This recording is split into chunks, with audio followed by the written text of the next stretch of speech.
2015년 6월 2일 미주 중앙일보의 한 기사가 실립니다. 미국 최고 대학들이 주목한 한인 천재소녀 김양. 하버드와 스탠포드 두 곳에서 동시 입학 특별 제안. 김양의 성적까지 구체적으로 공개했던 이 기사는 단숨에 여론의 이목을 집중시키기에 충분했습니다. 수많은 명문대학 중에서도 최상위권에 위치한 두 학교가 김양의 천재성을 높이 평가해서 두 곳을 2년씩 번갈아 다녀보고 학생이 졸업학교를 선택할 수 있도록 하겠다라는 파격적인 제안을 한 것이죠. 이 소식은 국내로도 전해졌습니다. 유학생 출신의 한인 천재소녀를 놓고 미국 최고의 대학들이 유례없는 스카우트전을 펼쳐 큰 화제가 되고 있다. 중간은 생략됐고요. 김양이 MIT에서 주최한 리서치 프로그램에 응모한 논문이 미국 명문대학의 수학 교수들로부터 찬사를 받았다. 이를 계기로 하버드와 스탠포드에서 동시 수학하게 됐다. 김양은 올 가을부터 스탠포드에서 1, 2학년, 하버드에서 3, 4학년을 공부할 생각이다. 두 학교는 유학생 신분인 김양을 위해 수업료와 기숙사비를 포함 연간 6만 달러가 넘는 학비를 전액 제공할 예정이다. 특히 하버드는 김양을 놓치지 않기 위해 교수 장학금을 특별히 제공하겠다며 적극성을 보였다. 뿐만 아니라 페이스북의 CEO가 직접 전화를 걸어 진행 중인 프로젝트가 있는데 너의 수학적 이론이 복잡한 문제를 아주 간단하게 해결할 수 있을 것 같다. 캘리포니아로 한번 올 수 있냐라는 에피소드까지 이 김양의 사진과 함께 기사에 실렸습니다. 당시에 한 라디오 방송에서는 김양과의 전화 인터뷰를 진행을 했는데요. 김양 본인이 직접 위의 일들을 자신의 소감과 함께 소개를 하면서 합격 사실이 국내에 기정사실화가 됐습니다. 여타 방송에서도 김양의 합격 소식을 미담으로 소개했었죠. 당사자가 직접 인터뷰까지 나오면서 사람들은 이 사실을 믿어 의심치 않았습니다. 수없이 올라오는 김양의 기사에는 자랑스럽고 고맙다라는 댓글이 가득 달렸습니다. 그녀의 앞날은 발가만 보였죠. 하지만 이런 와중에 한편의 게시물이 서울대학교 대나무숲에 올라옵니다. 김양이 교수들의 극찬을 받았다던 논문이 2005년에 발표된 논문과 크게 다를 바 없다는 표절이다라는 이런 내용이 올라온 거예요. 김양에 대해서 의혹을 제기한 거죠. 뿐만 아니라 김양이 주장한 우사모, 즉 미국 수학올림피아드 입상 경력 또한 사실 무근이라는 점이 네티즌을 통해 밝혀집니다. 우사모 공식 사이트를 통해 지난 3년의 입상자 목록 어디에도 김양의 이름이 없다는 것을 확인한 결과였습니다. 자, 이렇게 시작된 의혹은 점점 더 커져갔어요. 그러자 김양 측은 한 방송국을 통해 의혹을 반박했죠.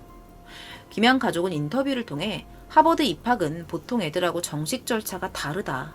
하버드와 스탠포드가 합의를 해서 연락을 해왔다라고 해명을 했고요. 질투 때문에 생기는 의혹일 뿐이다 라고 일축합니다.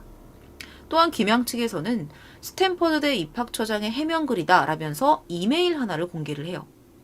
하지만 이 글의 내용이나 어조가 약간 이상해요. 너희가 무엇 하느냐, 더 이상 얘기하지 마라, 계속 말하면 조치를 취하겠다. 스탠포드대 입학처장이 이메일을 보냈다는 거예요. 그리고 스탠퍼드 입학처장이 보냈다는 글이라기에는 들여쓰기나 문단의 사용 등 어떤 기초적인 문서 작성 요령조차 숙지되지 않은 것으로 보인다는 이런 점들이 드러나면서 오히려 의혹을 증폭시켰죠. 미국은 격식 있는 문서에서 서식을 적용하는 법을 철저히 교육한다고 알려져 있습니다. 이는 유학생들이 많이 헤매는 부분이라고도 하는데요. 예를 들면 문장이 끝나고 엔터키를 2번 치는 경우가 거의 없고 2019년에서 2020년까지를 우리가 문서상으로 나타낼 때 우리는 물결표를 이렇게 사용할 때가 많잖아요. 그런데 그런 걸 사용하지 않고 대부분 하이픈이나 엔대시 같은 가로선을 사용한다고 합니다. 이렇게 시간이 흐를수록 김양을 의심하는 시선들은 확신으로 변해갔고요. 사건은 점점 더 커져만 갔습니다.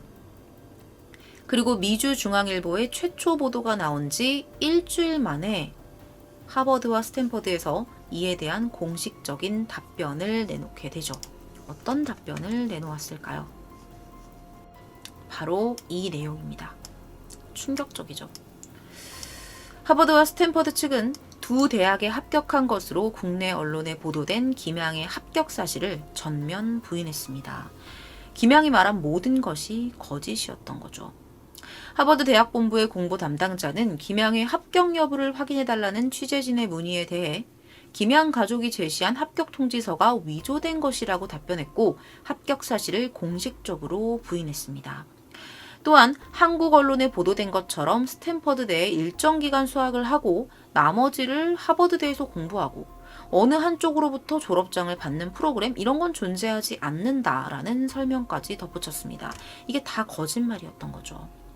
스탠퍼드 대학 공보팀장 역시 현재 김아무개라는 이름의 학생은 등록되어 있지 않고 우리 또한 하버드와 동시에 공부하는 형태의 프로그램은 갖고 있지 않다라고 밝힙니다.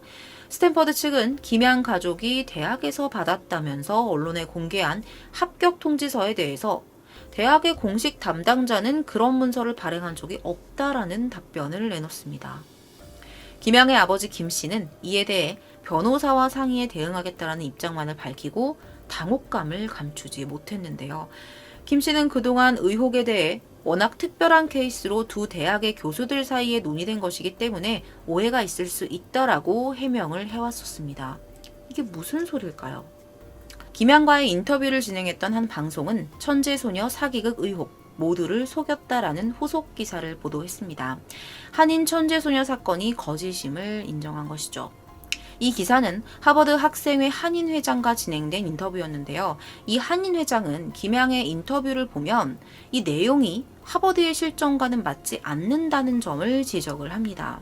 또한 그동안 하버드 입학 사기나 하버드 학생인 것처럼 수업도 듣고 심지어는 학교를 1년 이상 다니면서 학생의 임원까지 역임한 사례도 있었음을 알려주었습니다. 한국에서도 명문대를 돌아다니면서 수년 동안 가짜 신입생 행세를 했던 경우가 있었죠. 이외에도 수많은 언론들이 정정 보도를 내면서 김양의 거짓말들이 드러나게 됩니다. 미주 중앙일보가 공개했던 성적표 또한 가짜였습니다. 김양의 대단한 능력을 증명해주고 있었던 모든 성적표가 위조된 것이었죠. 결국 김양의 아버지는 이메일을 통해 사과문을 발표하면서 모든 사실을 인정하게 됩니다. 사과문 내용의 일부를 좀 읽어드릴게요. 짧게. 사실이 아닌 내용으로 큰 무리를 일으켜 진심으로 죄송합니다. 관련된 모든 분들께 사과드립니다. 중간에 생략됐고요. 앞으로 가족 모두 아이를 잘 치료하고 돌보는 데 전력하면서 조용히 살아가겠습니다. 상황 파악이 끝나지 않아 일일이 설명드리지 못하는 점 용서해 주십시오. 라고 사과문을 올렸습니다. 2015년 6월 12일 김양 가족은 미국 생활을 정리하고 한국으로 귀국합니다. 공항에는 많은 취재진들이 기다리고 있었고요. 김양의 아버지는 딸의 모습을 가려주며 황급히 공항을 빠져나갔습니다. 같은 날 토마스 제퍼슨 과학고등학교는 김양을 퇴학 조치했습니다. 김양은 왜 금방이라도 들키게 될 자작극을 벌였던 걸까요? 단순히 수험생의 압박을 이기지 못해서 이런 짓을 했던 걸까요? 김양의 평소 모습이 조금 궁금해집니다. 한 커뮤니티에 동급생이 밝힌 천재소녀 사기극의 실태라는 제목으로 글이 하나 올라옵니다. 자신이 김양과 같은 고등학교에 다녔고 그녀에 대해서 잘 안다고 밝힌 어느 필자가 이전에도 비슷한 사건이 있었다라고 증언을 했는데요. 이 필자의 글에 따르면 모든 이야기는 지난해 세계 수학경시대회 선발전 때부터 시작이 됐다고 합니다. 학교가 공식 발표한 경시대회 합격자 명단에 김양의 이름이 없었대요. 그런데 김양이 계속 나 합격했어 라면서 기뻐했다는 거죠. 선발전에 합격한 게 맞냐는 다른 학생들의 질문에 김양은 합격 이메일을 받은 것처럼 캡처해서 보여주기까지 했다고 합니다. 물론 김양은 수학경시대회 대표로 선발되지 않았습니다. 이후에 김양이 대학 입학시험을 준비하면서부터 본격적인 거짓말이 시작되었다고 하는데요. 이 필자는 김양이 하버드에 조기 입학 신청을 한 뒤에 페이스북에 합격했다는 글과 함께 합격증을 올리긴 했지만 진짜 하버드에 합격한 친구가 합격자 명단에 김양이 없는 것을 알게 됐고요. 학교와 하버드 측이 김양에게 게시물을 내릴 것을 지시했던 일까지 있었다고 합니다. 이외에도 하버드 동상 앞에서 찍은 사진을 친구들에게 보여줬지만 정작 합격 학생 미팅엔 참석하지 않았고요. 누구나 다 참석할 수 있는 스탠포드 합격생 모임에는 참석해서 인증샷을 찍었다고 합니다. 필자는 이후 거짓이 탄로날까 패닉에 빠진 김양은 하버드 합격 메일을 공개했지만 주소가 하버드 정식 계정이 아닌 지메일이었다라면서 심지어 김양을 의심하는 몇몇 학생들이 하버드 교수에게 김양한테 해당 메일을 보낸 사실을 직접 문의를 했고 아니라는 답변까지 받았다라고 이 필자가 고발했습니다. 이러한 김양의 행태에 대해서 정신과 전문의들은 전형적인 리플리 증후군이라고 말합니다. 과거에 제가 이 내용에 대해서 다룬 적이 있었는데요. 다시 한번 좀 간단하게 리플리 증후군이 뭔지 설명을 해드리자면 리플리 증후군은 자신의 현실을 부정하면서 마음속으로 꿈꾸는 허구의 세계를 진실이라고 믿고 거짓된 말과 행동을 반복하게 되는 반사회적 성격 장애를 일컫는 말입니다.